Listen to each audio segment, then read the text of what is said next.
Welcome back to another episode of the Healthy with Heartland Podcast. I'm your host, Justin Freishtat. Also joined with your favorite creative directors today, Simon and Shannon. How we doing? How's it going? Doing well. Another healthy day with Heartland. Welcome back. Oh, it's a beautiful thing.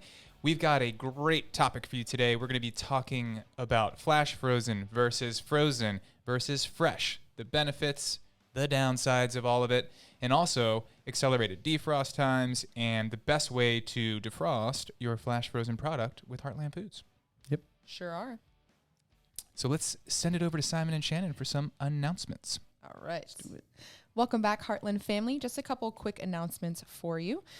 If you are a member of the Heartland family, you can enjoy an amazing reorder special this month. It will get you stocked up and ready for November. So it is a whole turkey with your reorder, absolutely free. So make sure to take advantage of that. If you are a Heartland family member, this is going to be probably the most awesome special of the year. If you are not a member of the Heartland Foodie group on Facebook, we need to get you in the group. It is such an amazing resource to learn about, our products, what are some of the favorites, and you can, of course, learn about all of our recipes and things like that as well. So definitely join in on all the fun. We also have a contest going on, so when we reach 5,000 members in the group, we will be doing a foodie giveaway, which is super exciting. And you can have a choice of winning $2,000, of farm source products absolutely free. So definitely join the foodie group for all things tips, tricks, kitchen techniques, all those good things weekly. All right. And with that, let's get into the podcast. Try to keep you guys on your toes. Yeah. You got me there. Yeah. You messed me up. So Simon, Yes. what are all the different ways to get food? So right now, I believe there's 3 options, right? So you got fresh, you've got frozen, and then you got flash frozen. And we're going to dive into this today. We're going to take a deep dive because I know that there's a lot of misconceptions as far as frozen and flash frozen. Yep. And then there's a lot of people that probably think that, fresh is the best. Mm-hmm. You know what I mean? There's things out there that say, oh, you should make sure you get this fresh. But we're going to dive into it. We're going to make sure that we hit all the points for it. Yep. So if you don't know what the difference is between fresh and frozen and then flash frozen, stay tuned. Yep, definitely. Because a lot of people, like you mentioned, they may be familiar with fresh produce versus frozen produce, but maybe you're not familiar with the difference between a traditional freeze and a flash or a quick freeze, which we're going to talk about as well. Yep. So I guess let's start with fresh. Yes. Justin, why don't you hit him with some good value on, what the difference is between the fresh and just frozen is. Okay, and before you do, sorry. So I love it. Jump the gun. the farm to store process is what typically can be the downfall with fresh produce. So maybe Justin could talk a little bit about fresh produce, but I know that after that I want to highlight some of the reasons why fresh produce is coming up a little bit short, if that makes sense. Okay. Yeah, it's interesting that you go to produce, right? Because it's so different for every source. A fresh supply chain for produce versus meats versus, nuts or berries or whatever it is. Coffee. Yeah, there's it's all different. So if we're talking about produce in general, you got to realize that there is a big global supply chain and things take time to work through that supply chain. Yep. So the biggest downfall of fresh produce is normally, depending on where you're buying it, of course, there's exceptions to this. If you go to farmers markets, local, you can get shorter supply chain time. But most of this product is moving all around the world. So in order for it to be fresh when you buy it, it needs to be pre-picked in order to account for all that travel time so that the product doesn't spoil. Right. The problem with that is when you pre-pick produce before it's vine ripened and ready to roll, you're losing a great deal of the nutritional value before you even account for the decay time on the back end of that. Yes. So we're not reaching optimal nutrition values to begin with. Mm-hmm. That's problem number 1. And then the second you pick a vegetable, it starts its decaying process. So it's giving off ammonia. By the way, that's what the bugs are attracted to. So if you see fresh produce and no bugs, there's some sort of pesticides being used. Yep. Yes, they make organic pesticides. So if you're like, I buy organic, well, doesn't mean there's no pesticides. Right. Yes. So then the second part of that is when the produce starts decaying on the back end of that, it's losing nutritional value over time. So we're not getting to the peak nutritional value to begin with, and then we're losing nutritional value on the transportation decaying side of the product. So by the time you get it at home, who knows what the percentage is, but you're basically eating a shell of what once could have been this vibrant piece of vegetable. Yep. Pretty much hit the nail on the head there. There in the article that I read earlier, it was talking about just specifically tomatoes and strawberries, but that the freshness of those specific things is not dependent upon like the actual quality of the product. It's about the process and how they got to, the store or wherever it is you're buying them from. And more specifically, they mentioned too, like seasonally, like if you're getting something in the winter or the fall time that isn't typically grown in that time, you're getting it from another area, which means it took, days, weeks, whatever, and a lot of other processes like, pesticides and sprays and things like that can happen to it in between where it came from and when you're receiving it. And then the 86% that you lose in terms of like the vitamins, like Justin mentioned, when you're letting it sit in the refrigerator or you don't eat it right after you get it, the only way to guarantee that peak nutrients and freshness is to, of course, flash or quick freeze them upon their most ripe point. True. That's so true. Yeah. And I think the one thing, you want to identify is if you're going to be eating vegetables, you want to make sure they're nutrient dense, right? That's the whole point. You're eating these vegetables is that you want to make sure they're doing the right thing for your body. Yeah. And I guess it's important to identify really where you're getting these vegetables. So, I mean, we're talking about, fresh produce, from the grocery stores and whatnot, right? You can also get fresh produce from your local farmer's market. Yep. I think those are two totally different avenues of the fresh produce, right?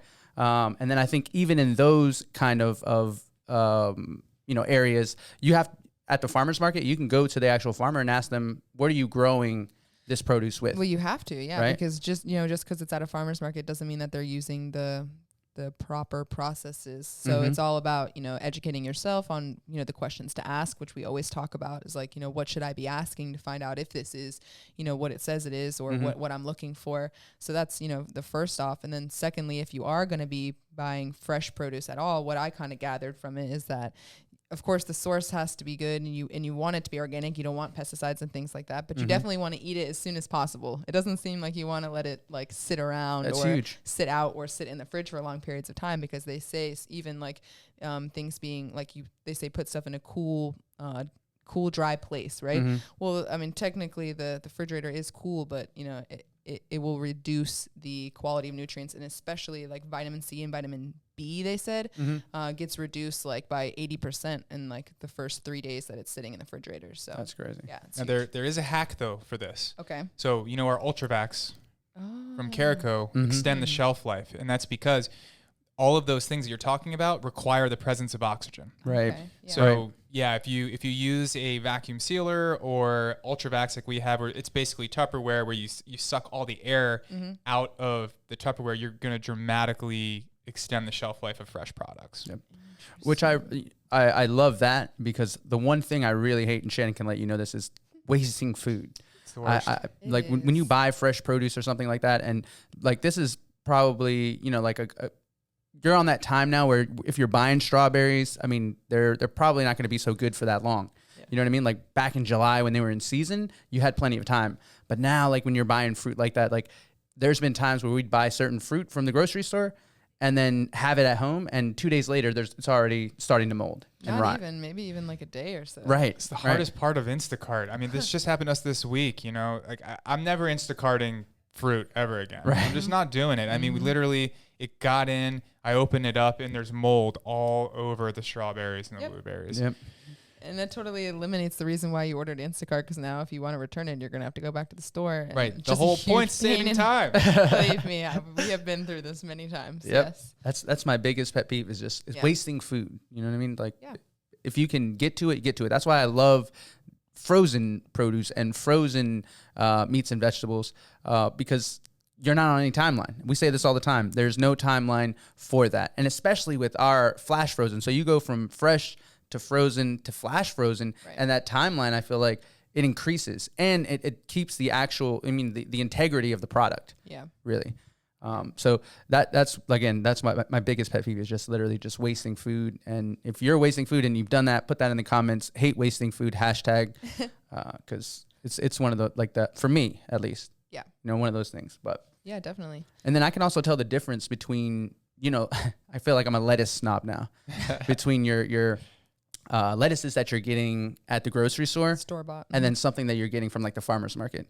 It's just two totally different. I feel like it's almost, or even growing yourself, right? oh my gosh, yeah. Well, yeah, growing it yourself, there's a technique to that whole thing. It's a labor of love. Whether you want to go through that or not, but it is worth it. It does taste differently, as you mentioned. It's kind of like we talked about it before, like the farm fresh eggs and then like eggs from the store. Right. There's obviously you can tell the difference when you look at it because like the color of the yolk and that kind of thing and the texture, but it just tastes totally different. It tastes like a completely different product just because of, how it was created. Yep, absolutely. I just want to give a shout out to Ellie, who was on the podcast last week. She's in the comments. Yeah, hey, she hit the Ellie. hashtag hate wasting food. I know, right? It's such a pain. Yes. Yeah, I want to say hi to Margaret. She's a new Heartland family. Hey, Margaret. Hey, Margaret. Gave us a Thanks for great tuning shout out in. the other day. Awesome. She said her husband actually has lower blood sugar levels with just a couple weeks of eating our food. So Wow. Mm. on the That's right awesome. track. That's Glad to hear that. a bomb drop. Yeah, that's pretty awesome.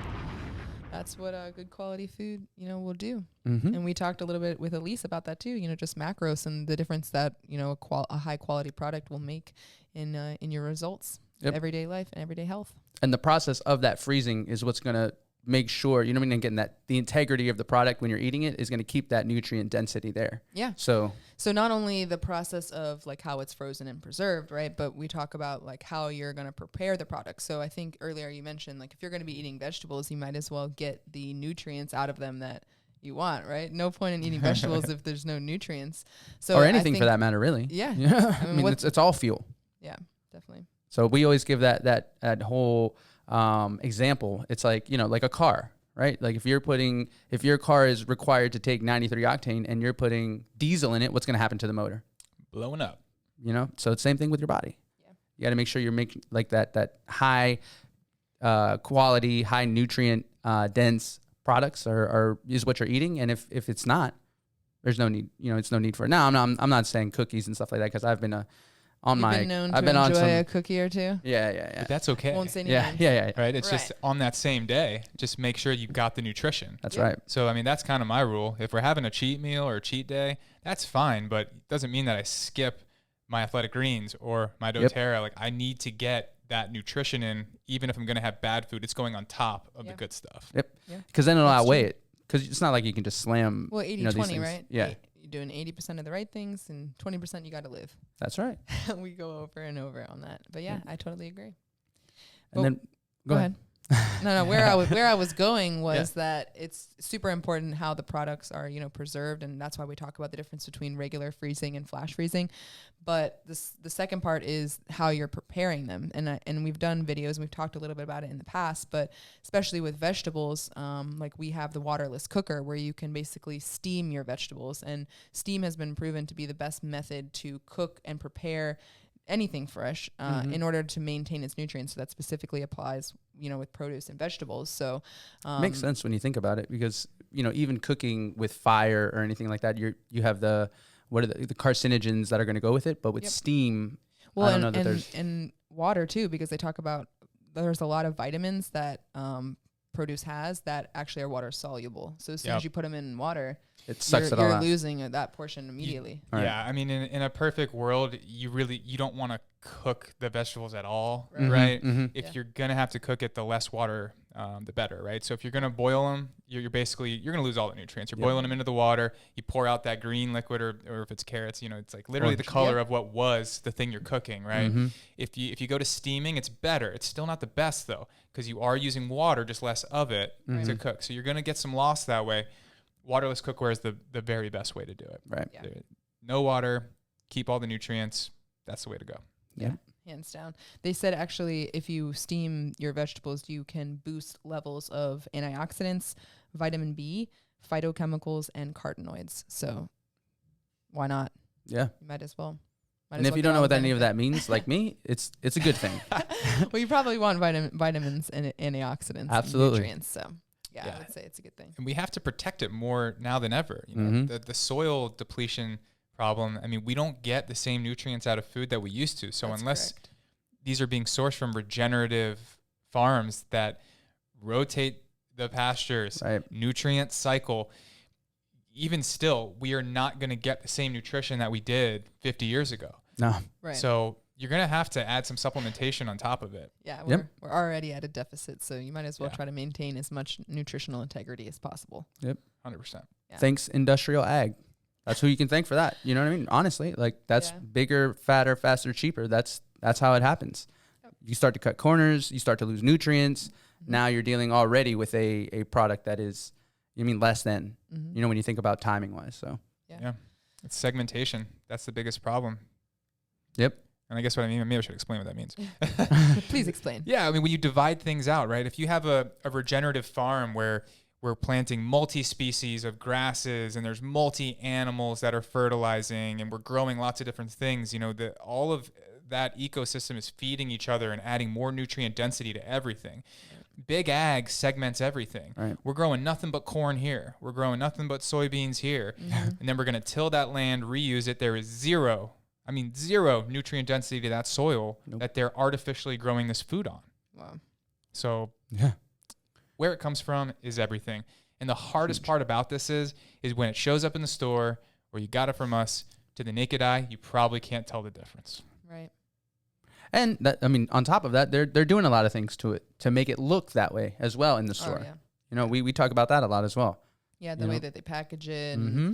they put dyes in it, and they'll use carbon dioxide. Yeah. They use Jeez, gases. It's endless. Yeah. So, and then we're back to vacuum sealing, the flash freezing topic, because anything fresh in a supply chain that has that cellophane wrap and you can touch it and there's an air in there, it's some sort of chemical preservative gas. So in beef, it brightens the appearance, makes it look really bright red, right? Because if the oxygen was present in there, it would actually turn brown. Right. Which is not necessarily a bad thing. When you see brown-looking beef, Americans are just conditioned to go, "Oh, that's bad. It looks bad." Actually, the redder it is, probably the worse it is. Yeah. But yeah, so vacuum sealing is essential. If it's not vacuum sealed, you're either going to have a preservative gas or oxygen will be present, which is even worse. So that's how aerobic bacteria grows. It needs oxygen. So vacuum sealed products only. Wow. Yep. Yeah. So that's just another thing. So not only should it be, flash frozen to preserve the nutrients, but you got to think about, is it vacuum sealed or not? Yeah. There's just so many aspects when we talk about, the handling of products and then really knowing what it is that you're getting and what you're feeding your family. And it never ceases to amaze me, all the different things that you have to cover and know about in order to really protect yourself from what is going on out there. But it's necessary. Yeah. You know what I mean? It is necessary because if you don't know these things, it's necessary to go out and get this information and get this knowledge, because then you could just be thinking you're doing the right thing and be in the rat race of just going to the same place over and over and not seeing any results, not feeling any better, not, you know what I mean? It's again, David Anderson over here mentioned Heartland is the 93 octane of the food industry. That's what it's about. You know what I mean? Love Drop it. that line. Yeah, that's awesome. So Yeah, it's true. We're going to keep trying to make it better. Yeah. I mean, this is an endless pursuit of the highest quality, the highest delivery, the highest ethical farming. I mean, everything. It's not going to stop. We're going to keep trying to make this better and better and better. mm-hmm. Definitely. And getting back to the frozen aspect of it, though, there's a huge difference between your traditional frozen and just your flash frozen. Yes. as well. That's kind of what I wanted. Justin, for people who may not know, what is flash quick freezing? So it's about the speed. Okay. So the speed that you take a fresh product to a frozen state is everything in terms of cellular structure. Okay. So when something goes through a very slow freezing process, let's say you bring something home from the store and you put it into your freezer at 0 degrees. It's going through an extremely slow freezing process where all the little microscopic molecules expand into ice, right? They explode and you lose all the flavor, all the nutrition. And then on the back end, when you go to thaw that product out, it takes hours, right? Yeah. You're basically thawing out the shell of what once was that product. It's not healthy. It's not functional. It just doesn't work. And this is why you will see freezers full of food getting thrown away all the time. It's like the bottomless pit of stuff that's never going to get used. But somehow, Heartland families shop right out of their freezer in a functional manner that works for everyone. Yep. So, yeah, flash freezing, basically, it's got to be at a very low temperature. We're talking true flash freezing, -40 or under. At that point, you're getting no cellular structure damage because the rate of freeze is so fast. Those little microscopic water molecules don't have time to expand and explode. So you're locking in all the nutrition, all the cellular structure, all the flavor, and you're extending the shelf life. If it's vacuum sealed and flash frozen, minimum 2 years you have to use that product before it will even remotely start to lose taste. As far as a health perspective, true flash frozen product, I mean, it really never goes bad. Yeah. Wow. Yeah. Yeah, that's huge. Talk about, I mean, that's hashtag hate wasting food right there. That solves your problem. Yeah. Right? Exactly. And then you have the inverse, right? Mm-hmm. So now we've flash frozen the product or quick frozen, depending on the source. Mm-hmm. Quick freezing is just a low temperature, not quite all the way to flash freeze. Mm-hmm. It's still good. Like if you have one of our freezers and you use that super freeze function on there, the quick freeze, Love it. you know, you're getting down to negative 15 degrees, negative 20 or somewhere in there. You're still speeding up the rate of freeze and you're going to keep cellular structure. It's not quite a true flash freeze, but it's still way better than a traditional freeze. So whether you did a quick freeze or a flash freeze, when you go to thaw that product out, it's also going to be accelerated the way it was accelerated on the way in.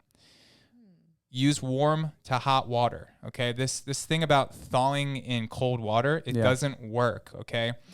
And when the product is vacuum sealed and flash frozen, there's no oxygen, okay? So you don't have to worry about bacteria growth.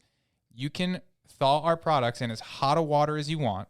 I mean, literally, I will use the hottest water my sink gets, and I'm thawing chicken breasts and steaks in 5 minutes, 5 to 10 minutes, right? Yep. As long as you're going to cook it right away, there is no health risk. Our packaging is sous vide safe to 212 degrees. You can take it right up to a boil, and it's safe. Wow. So Wonderful. let's get rid of the myth that we have to thaw things in the fridge or under cold water. If it's coming from the right source and done the right way, as long as you're going to cook it right after you thaw it, hot water. Do You're it. good to go. All right.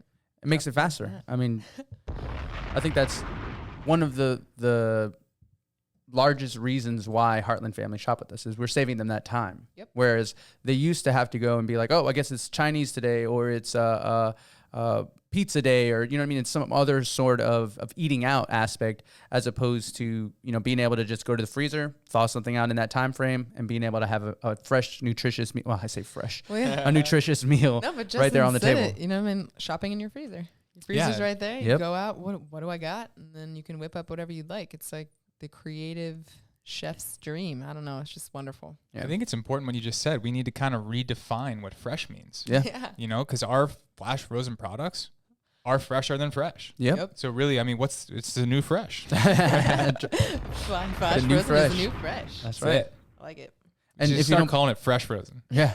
And if you don't believe us, ask your kids, Ooh, fresh frozen. Oh, fresh frozen. New word. Love it. because the kids love our vegetables. Oh, yeah. I mean, I would love to see that. Like, they're like, oh, you know, they don't really eat vegetables like that. And then Uh-huh. you give them a Heartland vegetable, and they're like, this is really good. This is wonderful. And you're like, that's Every that time. fresh frozen right there.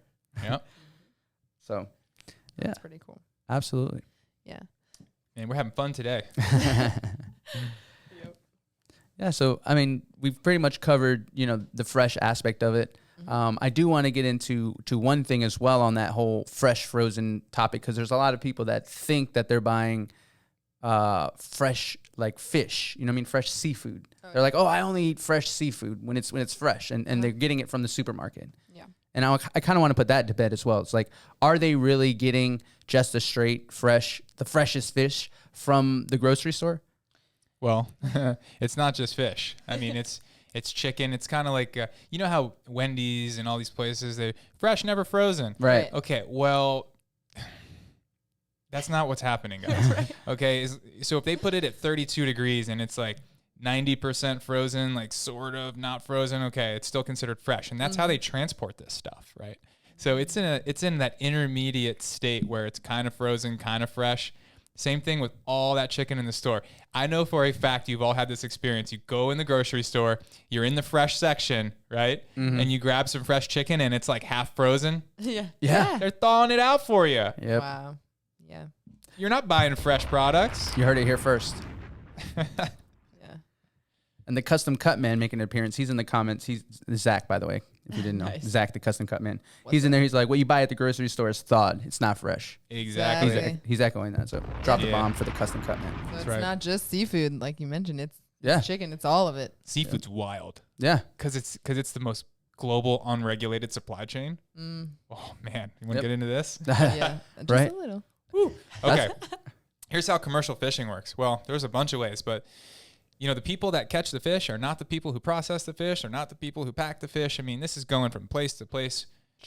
Caught fresh, whole fish. Let's freeze them in these big pallet bins, right? Send them to a processor, thaws them out, fillets, debones, and then sends it over. Probably freeze it again, then send it over to the packer who's going to individually vacuum seal and all the pretty stuff you can now get in the grocery store too, right? Yep.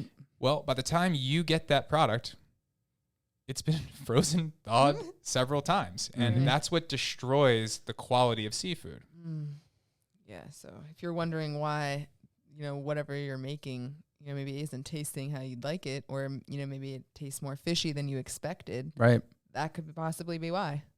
That's, yeah. No, I mean, not possibly. That probably is why. And the other thing is, too, you said, the person who's processing it is different than the person who caught it, packaged it, etc. They could be in different countries. They could be nowhere near each other. It could be long periods of time in between these things happening. And like you said, by the way, zero regulation. Oh, Zero. yeah. There's literally none. I mean, Right. seafood's scary. I mean, well, it's all scary now. I mean, what regulation really is there?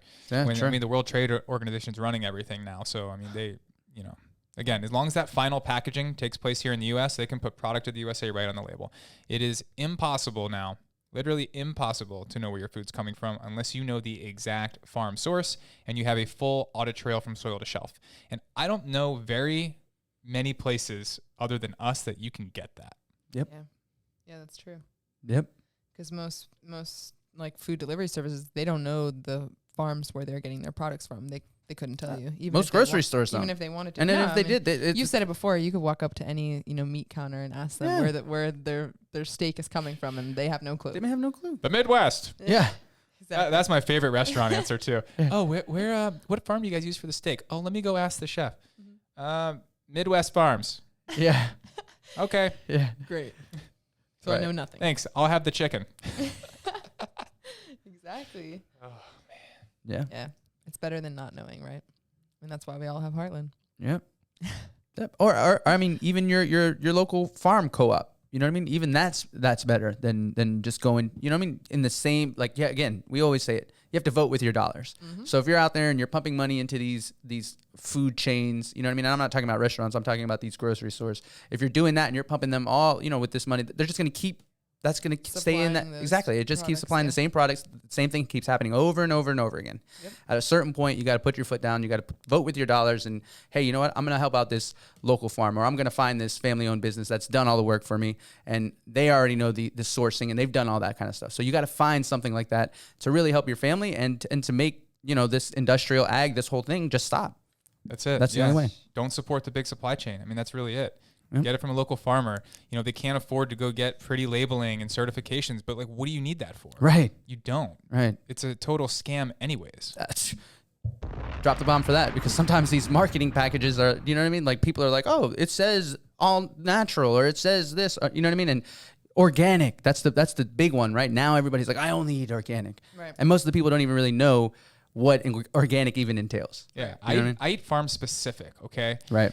Organic. I mean, I can give you example after example of how that gets manipulated in the big supply chain. I mean, one of the feeds that's outlawed now, the original USDA organic approved feeds for chicken, was arsenic based. I mean, arsenic's an organic compound, right? Yep. I can find you a Right. million organic things that you don't want to put in your body. Right. So education, guys. Yep.